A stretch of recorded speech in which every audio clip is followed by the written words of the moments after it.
Hello, social media world. It's me, your freedom fighter, Willie J Mitchell, the whistleblower. Audio, video, book. Go to YouTube, put in Willie J Mitchell, my channel, Injustice in Fulton County. Anyway, today, as I promised, you're getting episode 4C. I've already done A, with Dishonorable Judge Susan Lye, B, Dishonorable Judge Myra Dixon. And today, we're going after this idiot, this redneck racist coward that ain't worth the breath I'm using to describe how gutless and racist and a filthy child molesting coward you really are.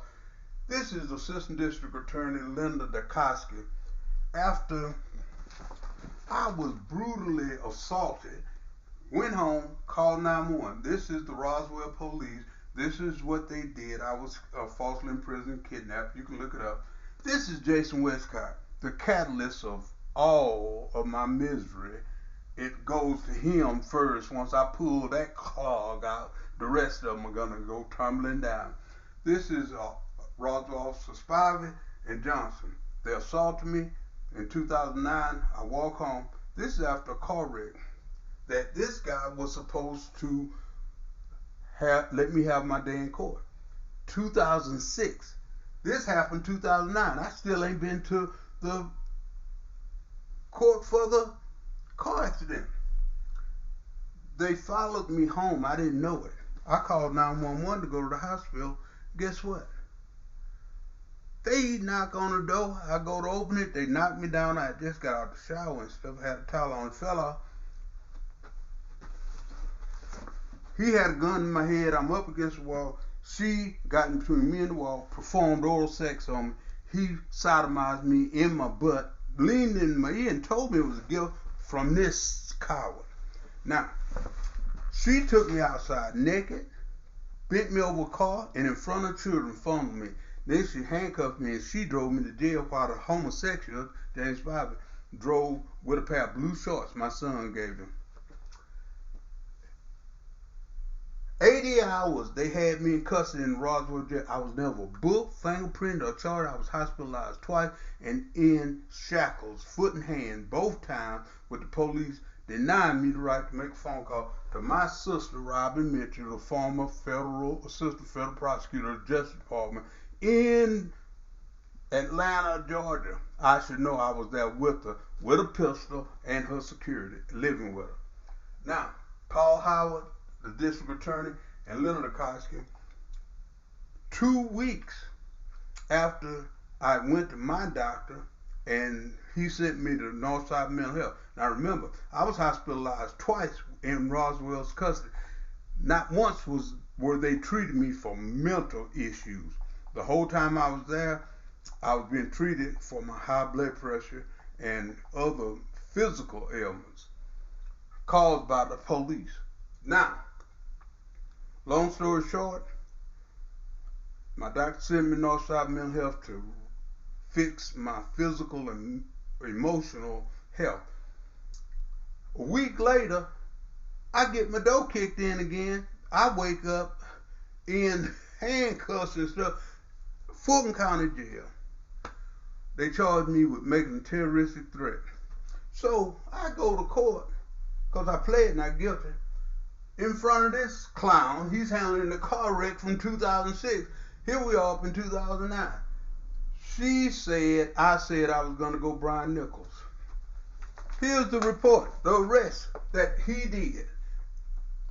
It doesn't say nothing about Brian Nichols. It said I said I was going to kill Westcott, which never happened. I never mentioned a name. And when they found out, when Linda Dakoski, this ain't that ugly white bitch, this coward, this redneck child molester said, you don't deserve a trial. My sister, being a federal prosecutor, assistant prosecutor, said he can't do that. He got to recuse himself because he just let you know you guilty, and he's supposed to be non-biased.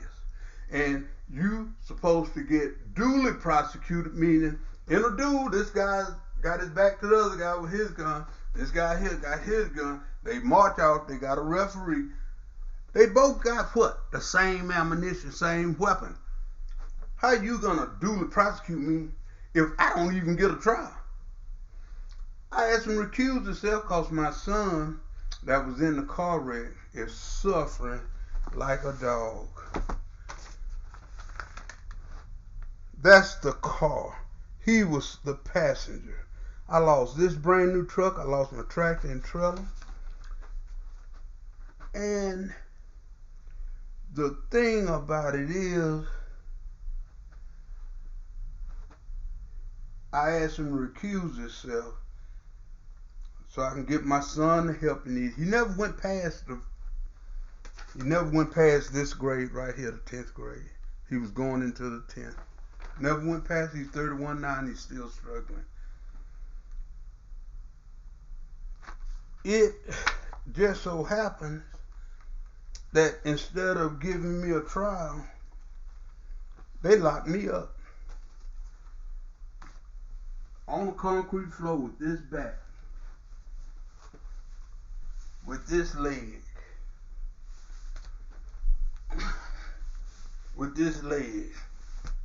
and a shoulder that was separated by the Alpharetta police that was repaired.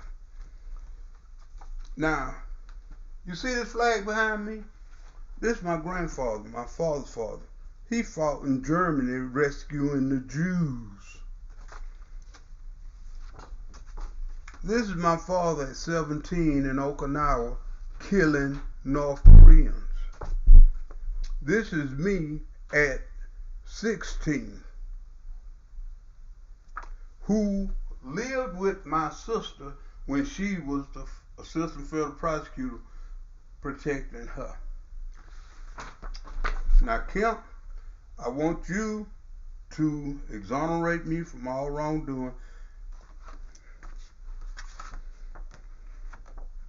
District Attorney Will, I'm coming back, and this time, don't send your little lapdog out there. I want you to take my complaint for aggravated sexual assault and false imprisonment and kidnapping. Judge Timothy Baton, federal court, I filed an anti-limited notice. You cannot dismiss my notice. This was not the complaint. And I'm amended to include accessory to aggravated sexual assault and kidnapping accessories. Now, this is the diversity of white, black, and Latino arrests, imprisonment. Whites for every 100,000. Whites 261, Mexican not even 100 more. But blacks a whopping 1,240. What you don't see on here is the people my father and his father went overseas and murdered the crap out of people. Some were old women, men, and children. They called it collateral damage. But they murdered them. So them people could be free. They come over here. You don't see them on no list for imprisonment. Because they got who to make their money off of. Kemp, like I said, I want it done. How narcissists use DARVO to escape accountability. Do you know what it is? It's a real thing. It means, it stands for deny. Attack, this is what they do to the victim, attack and reverse victim and offenders.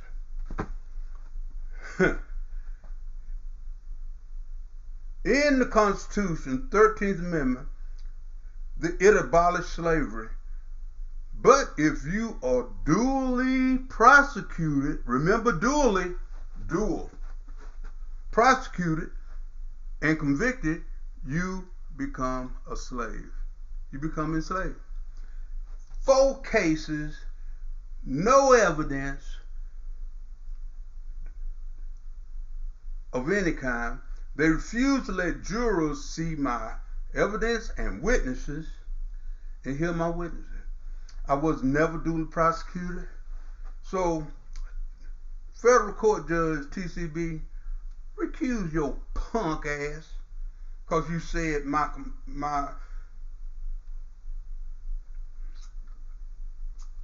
letting them know that I'm assuming anti-limited notice was malicious and frivolous. What do you call getting your penis sucked in front of your son and screwed in your ass and then paraded around naked by an ugly white woman in front of little babies and their families? You sick son of a bitch. You just sick as this white peckerwood. I ain't threatening nobody. I ain't trying to do no killings or lose my damn mind. Ain't none of that happening. But I know I have a legal right to file a complaint when I'm mistreated. Remember, 3 generations of people fighting wars for this country. Even my sister was fighting the war on drugs, and who was her security? Big brother. You owe me. Remember that, girl. Have a good time, everybody, sharing this awesome information with your family and friends on social media. Until the next one, be ready. It's a humdinger. Yellow child, thinking husband had in the back of his mind is saying, didn't have to be here. You didn't have to love for me while I was just a loving child. Why couldn't they just let me be?